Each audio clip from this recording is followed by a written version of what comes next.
I'll call the meeting to order for Wednesday, February 10th, 2021, LAMTD Board of Directors meeting. First, we have the approval of the January 13th, 2021 LAMTD meeting minutes. We need a motion to approve if everybody had a chance to read them. I'll make the motion. Motion and a second. All in favor? Aye. And they're approved. All right, Mr. Phillips, public comments or public comments. Anyone here who wants to address the LAMTD board? Yes, Chair. I do not believe we have any members of the public that are here today. As always, Miss Mary Lee appreciates anything we can do to have 24/7, 365 public transportation. And after reviewing board members, the agenda with the chair last Friday, we have a 30-plus year employee who is retired, Miss Linda McAlpin, and Dave Walters from our outreach department has put together a brief 7-minute video that the chair would like us to show to honor Miss Linda. Part of the reason that Miss Linda retired was concerns over the COVID epidemic. She lost a few family members to COVID. So this is our ability to honor her legacy to the board of directors. As you know, normally we would have her here. And we have checked with your calendars, and on the 25th at 2 p.m., we will be having a surprise for Miss Linda, a drive-by of her home with a special vehicle at the end of that, which she's not aware of. So Super. you can go ahead and cue up that Thank you. video. Good morning.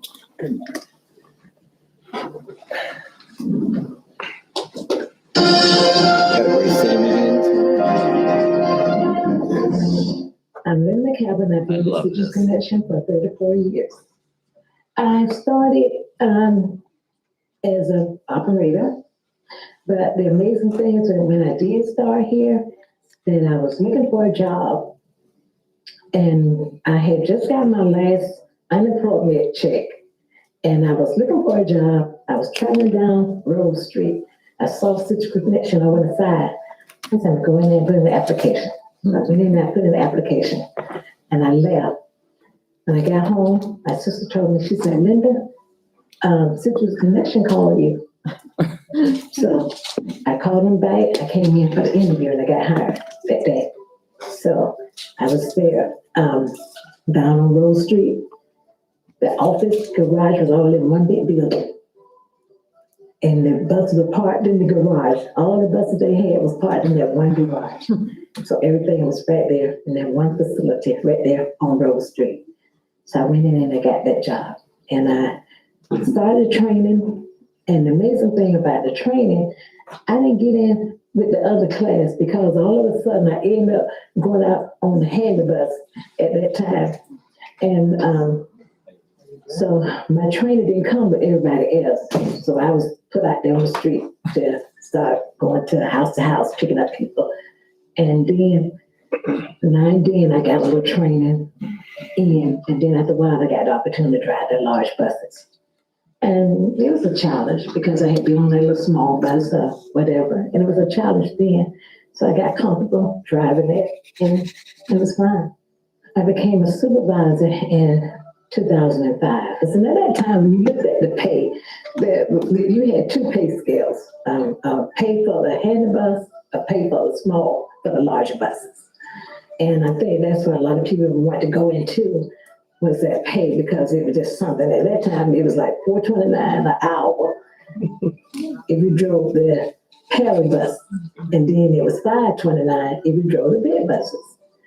So I learned how to do that. I had good trainers. I remember Beverly, Barbara, Dean, and they were right there. So they trained me, and they, on hand training with them and everything. So it was fun. I learned how to maneuver bus, and I thank Beverly Beckwith for that, because I got on that bus with her, and she was training me in a route.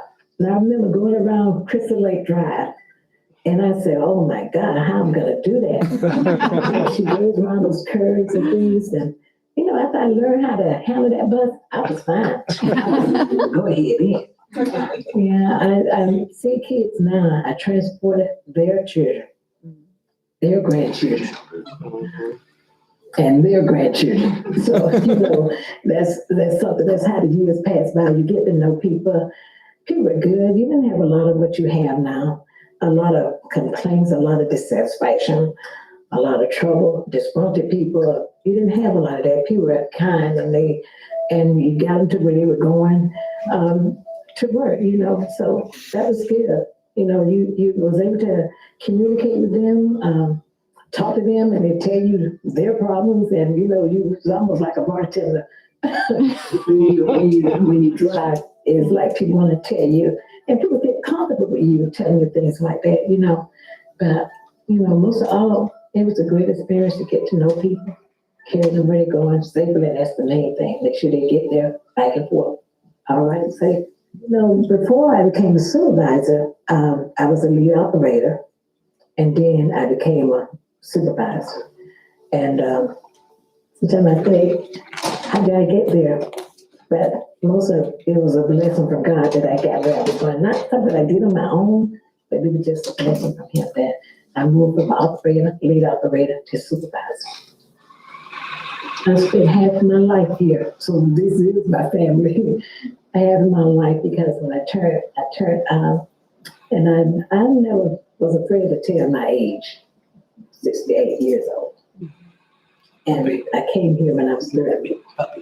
So that was a long time. So you get to know people, it's amazing people to work with, and it is, this is an amazing group of people to work with and get to know, you get to make friends and you get to make lifetime friends. And that's the thing about it is who you are around people, how you connect with people, how you communicate with people. It makes a difference. And I love being here. I love doing what I was doing.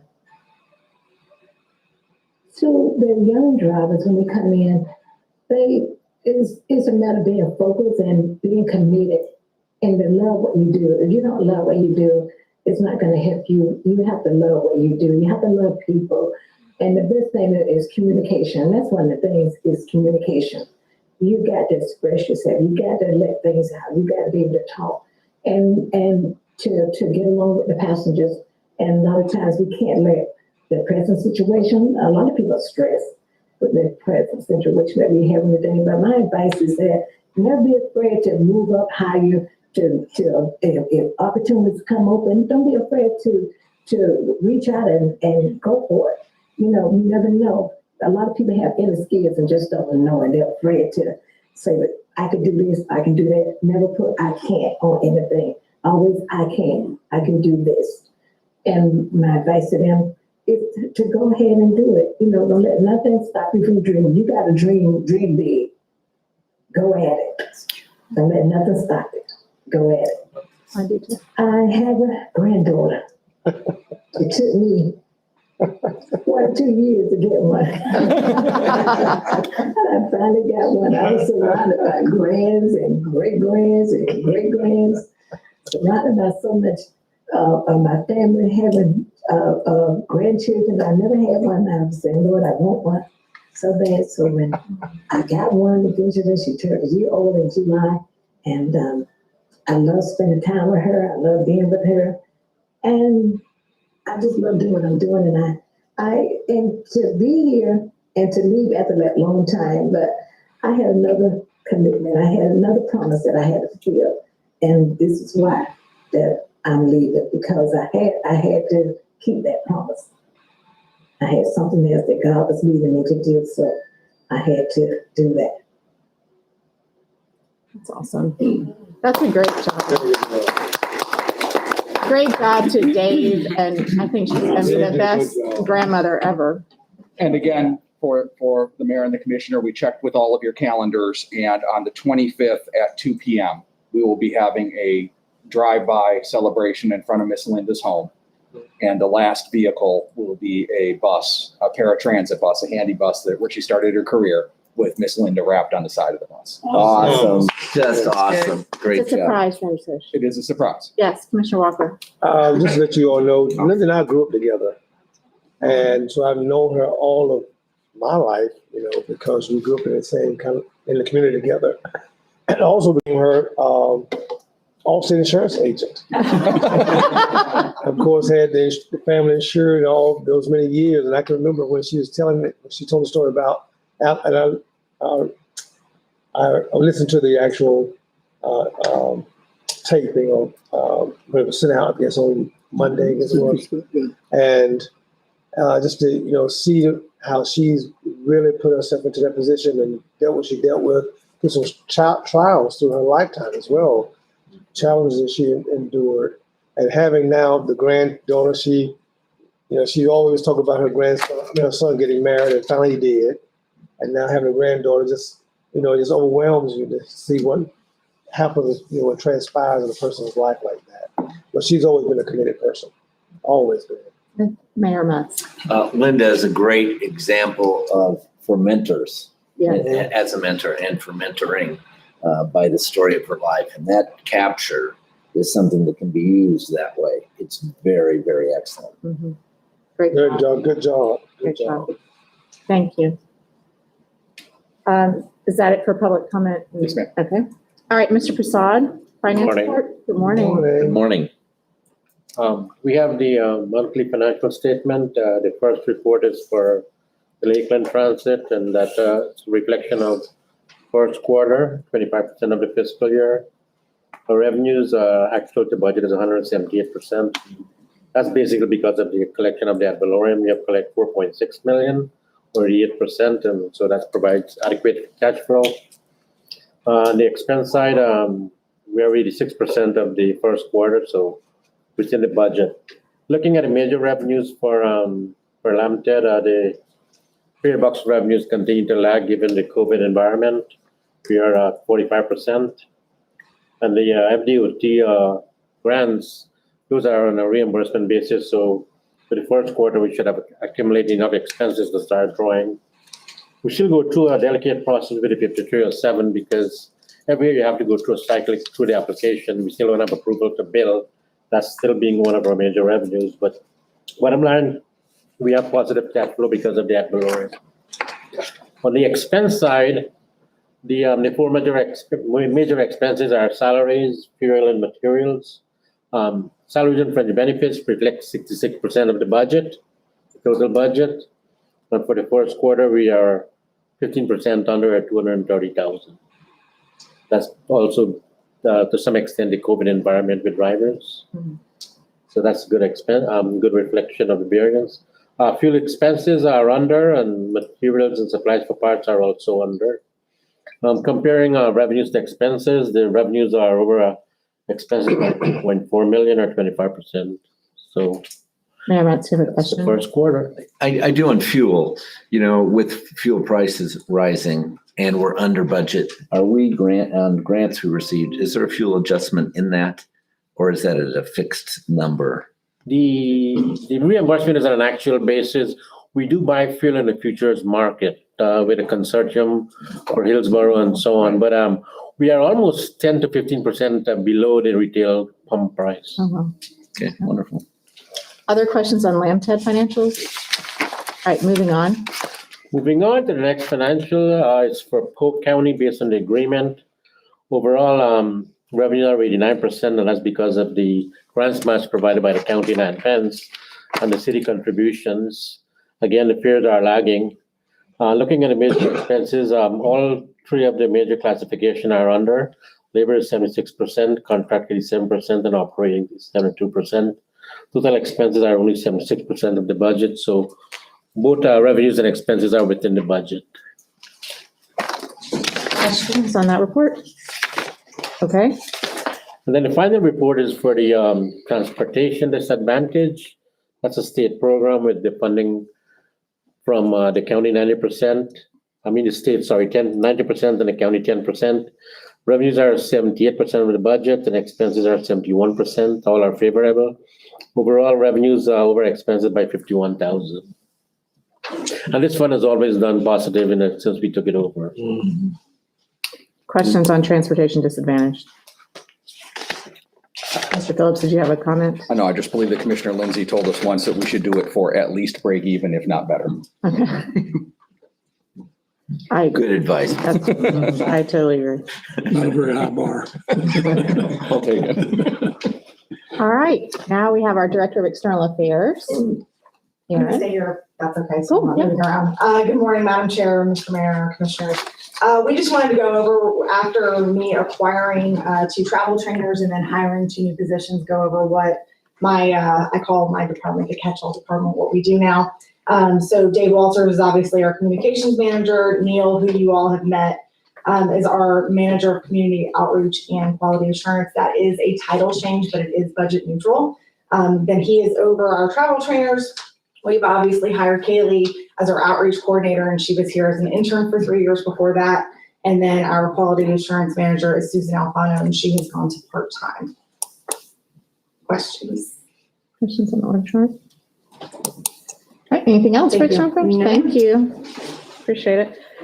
Now we have item number 5, Links Bus Rehab Project. And unfortunately, Mr. Cheney isn't with us today, but we do have Jay, who's the maintenance manager, and we're happy to have him present. Yeah, we're looking for approval for the rehab of 2 more Lynx buses. We have 7 total in service. They're all on the road currently. These 2, if you look below, you'll see a chart of more expensive items, transmissions, engines. And we're looking to get approval not to exceed $160,000. If you have any questions, I can try to answer this if I can.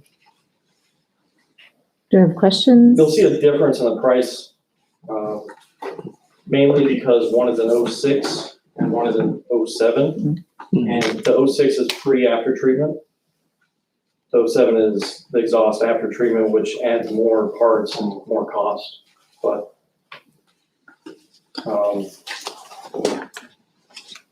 nothing really out of the ordinary from the 7 we did before. Mr. Lindsay? What life do you expect to get out of these buses Um, after rehab? Because we're in the south and we don't have salt issues, I believe we can get at least 12, if not 15 years. As long as the parts availability is there, we can make them last as long as possible. Mr. Walker? Oh, I'm sorry. Go ahead. So the retrofitting that we've done in the past, well, all the Lynx bucks are no different than what we're doing right now for these 2? Exactly. What we do is we remove all the drivetrain components, inspect everything, we clean the interior, replace seats. Once everything's done, rebuilt, we send it to Lynx to have them repainted, that peach color, so they look new. So it's the same as Best 593 and 708, the full rehabs that we've done. Okay, Other questions? Move the approval of the staff recommendation. thank you. All in favor? Aye. Opposed? All right. Thank you, Jay. Thank you. Appreciate it. All right, now we're moving on to item number 6, letter of support for the city of Lakeland. Yes, Chair. Staff is seeking approval of a letter of support for the City of Lakeland's Providence Road Corridor Complete Streets Project, and asking the TPO to rank this as its highest possible priority in its 2021 project prioritization cycle list. It is budgetarily neutral to the district, but the City of Lakeland strongly feels that a letter from our Board of Directors will help TPO bump this up in the request. Great, thank you. Do we have a motion to? So moved. Second. Okay, all in favor? Aye. Opposed? All right. You have your letter, Mr. Phillips. Thank you. Next item on the agenda, are we at number 7, the Elder Point? Are we Yes, that ma'am. under agency? We Okay. are at 7. Yes, so Chair, board members, as you are aware, and I discussed with each of you individually pursuant to the Sunshine Law, Mr. Darby, communicated with them each individually.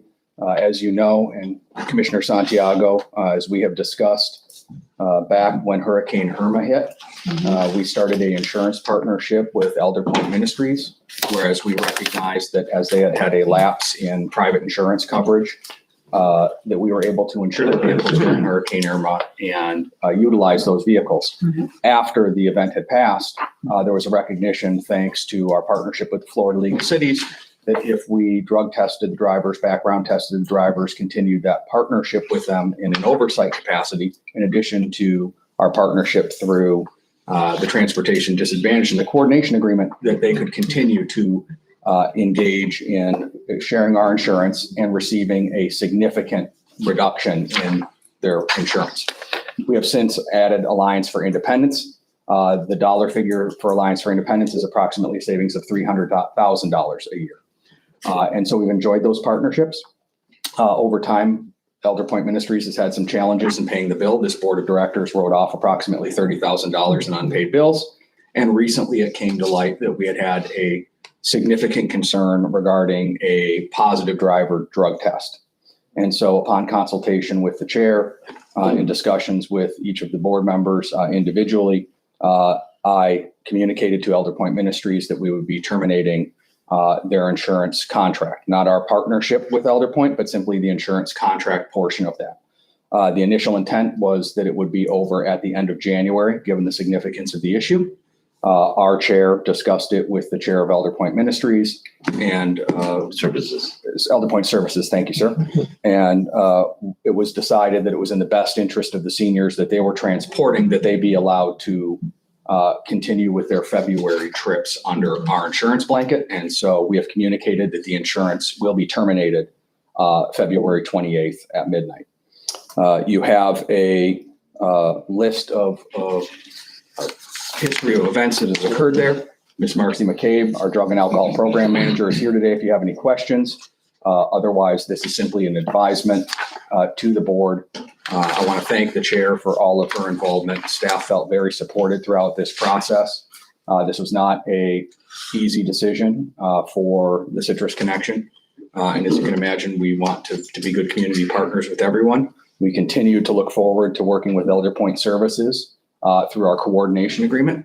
And we continue to enjoy our partnership with Alliance for Independence, both through a coordinating agreement and through our insurance partnership. So we'll stand for any questions.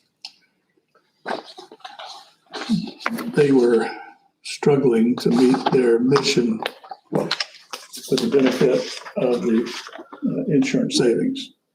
They're going to struggle even more absent the benefits of the insurance savings. So what do you expect them to survive? It's not our problem. It's just curious as to what. I believe that it will be a challenge for them to continue their transportation component.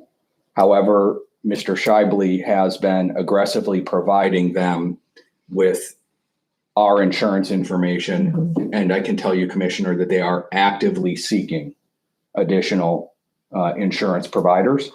And the mayor was nice enough to forward me the Elder Point Services newsletter for February, I believe. Mr. Mayor, if that's correct. It was a February newsletter. What just came out, yes. And it still referenced transportation services in their February newsletter. But I do believe it will be a challenge. The chair may have more on that, but my stance is that it may be a challenge. And discussing with their chair, we brainstormed and recommended, maybe even direct contact for them with Florida League of Cities if there's a nonprofit arm that could help them with that coverage, or if there was another even local carrier that might have a nonprofit transportation pathway for them, that would be helpful. And that this month, this grace period of the month would help them kind of, find that and seek that out and see if there are other partners who are available to assist them with this.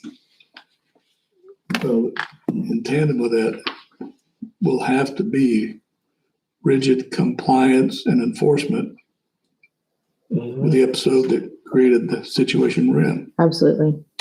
And I feel confident after meeting with staff and having multiple discussions that our process is standardized and it's compliant. And I was relieved to feel that our process has continued to be acceptable to AFI and that other people have signed that contract and they know in good faith. And being a nonprofit executive myself, reading the fine print on those things is very, very important for your own board of directors. And I feel like their chair understands that and knows that is very clear on the entire issue. So as long as we have process and protocol in place that we adhere to, I think that continuing down this path and communicating that as efficiently as possible is what our staff did. I feel confident in that. And hopefully that will continue. And maybe down the road, we can, help them, assist them further later on. But this was just something that I don't feel like the liability on us was just too great. Commissioner Walker, did you want to say something? I just wondered, would there be any other financial obligation from them to us or whatever in this time period that we're giving them? Would they be able to be able to take care of that? And Commissioner Walker, we did transmit a final invoice to Elder Point Ministries, which was prorated through the end of February for $2,277.81. I do not know to date if that check has been received, but we did transmit that final financial obligation to them. Commissioner Santiago? I just want to say it's really a sad situation, Yes, it something is. that, we've had to make this decision, but I agree with you. It's the right thing to do. I just hope that, I know Elder Point has a place in this community, serving the people that they do. And I hope they can really first learn from this lesson, number two, pick up the pieces and keep moving on. But it's a sad situation that they put themselves in. There's no action required. No. Nope. No. Thank you, Mr. Phillips. Thanks for your work on it too. Sure. Under agency updates, wanted to advise the board of quite a lot today. The first is you have in front of you, and thank you, Mr. Phillips, no relation, for providing this to the board. As you may have heard, the Biden administration signed a executive order requiring masks on all public transportation pursuant to CDC guidelines. This is not a Citrus Connection policy, nor is this a state of Florida policy. This is a federal mandate pursuant to the CDC. You have in front of you two orders. The first order is from the CDC, and that requires masks at all public transportation facilities, on all public transportation buses and bus facilities. The second information that you have in front of you is from the TSA, the Transportation Security Administration, and that set of recommendations goes further. Mr. Dunn is here today, as is Chris Cheney in our Safety and Security Department, who can discuss that. Guidance from the TSA goes a bit further and says that we have to do everything within our power, within reasonable effort, to remove individuals who are not wearing masks from our facilities or from our buses, and gives additional best practices and guidance. We're following the majority of the best practices and guidance, and all of the best practices and guidance to the best of our ability and the best of our interpretation. That includes the heavy lifting by Ms. Killeber's catch-all department, which includes best practices of daily Facebook posts on social media, Twitter, and any other social media that we have, reminding people of the CDC guidelines of requiring masks. Our mobile app, where you can buy tickets, has a notification that masks are required per the CDC. The onboard audio announcements on the buses are currently being programmed so that the audio announcements will remind people to wear masks. The front headways of most of the buses, as you may have seen driving around Polk County, say that masks are required. And then there are signs at this facility and on all of our buses reminding folks that masks are required as well. And the drivers are stating the policy and then moving on. And if there are issues, our terminal safety officers at our Lakeland and Winter Haven terminals, and Commissioner Santiago, this may seem like something that we've had for 40 years, but our terminal safety officers are actually relatively new positions, especially at the Winter Haven terminal. So they're able to help enforce the CDC guidelines at our terminals. I recognize that our terminals are outside, designed for Florida. So it's very difficult for some folks to understand that there is no exemption for being outside. They still need to wear the masks, but we are communicating that to everyone. We have not had a significant issue with compliance. I'd like to thank the Polk County Board of County Commissioners for the $1 million in masks. To date, we've distributed between 80 and 100,000 masks on public transportation. All of our drivers and terminal safety officers are handing out masks. I believe that really has helped with the compliance. If folks don't have a mask and we hand it to them, the majority of our riders are willing to put it on. And so we will continue to follow the CDC and the TSA's guidance on mask usage on public transportation. But as you can imagine, it's something that's new. A lot of folks have said, well, there's no mask mandate in the county. There's no mask mandate in the city. Obviously, that's much more publicized than our mask mandate. So there can be a bit of confusion, but our riders, as Ms. Linda said, are good folks just trying to get to work and medical appointments, and they're complying. So that's going relatively well, and I'll stand for any questions that you have for that. Yes, Commissioner Walker. Thank you, Madam Chair. Now, I think as you indicated to us even prior to the executive order being handed down as it is, that we were not having any challenges even when we were asking them, they were masked anyway. Am I saying that right? We were not having any challenges. Correct. We've not had significant challenges. As you know, you board members did receive an email from a concerned parent of a rider, paratransit rider, of a operator who was maskless. Mr. Dunn and Mr. Sims discussed the concerns with that operator. I believe that operator understands that and has been complying. However, the vast majority, Commissioner Walker, that's the first complaint, and I believe the only complaint we've had regarding a operator or an employee of the district not following the rules. This was prior to the CDC guidance or executive order. The vast majority have been more on social media of riders pointing out that other riders had not been wearing masks. And again, we state the policy and we move on. There are ADA exemptions. There are exemptions for drivers. There's exemptions for wearing glasses. I know you all know this. So enforcing the policy and respecting individuals' ADA rights are difficult. And that's why we make sure we err on the side of the ADA, state the policy, and then move on. The TSA is spot checking as is referenced here. They may come and check the citrus connection and we never know.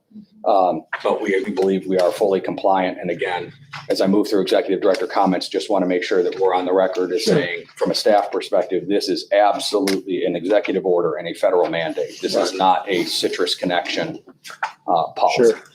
I would recommend on those Facebook posts, if that's where we're pulling information like social media, is what I've started doing as a city commissioner is clicking when there are tons of complaints and rebuttal and finding out where those messages come from, because some aren't even in the district and some aren't even in the county. So I sort of bird dog those and just sort of see, because I think we give a lot of credibility to those statements that sometimes aren't even people who use our transit system. Just FYI. Absolutely. It's an opinion. Moving on to other areas, as you know, we received federal CARES funding. I'll be presenting additional information on the federal CARES funding that we have received this coming month. I'd like to thank Mr. Prasad. He's putting together a memo for me that I'll effectively pass on to you all. But just wanted to remind you all that the chair did send a transmission to the Florida Department of Transportation asking them to memorialize the corresponding funding cuts that we received from FDOT to the tune of $1.45 million. We have not received a response to her specific request as of yet. The only request we received from the Florida Department of Transportation is that utilizing the remaining Peach Line or Dixieland Road Diet funding would not be eligible. But they did not confirm the actual cuts. That obviously goes for the city and the TPO, the airport as well. We're all in the same situation waiting to hear those cuts. Mrs. Killebrew's been following what's been going on in Tallahassee. As you know, a $1.9 trillion bill was just passed. We fully expect that whatever comes out of that for transit, we may see a corresponding funding cut from the state as well. So we're keeping an eye on that.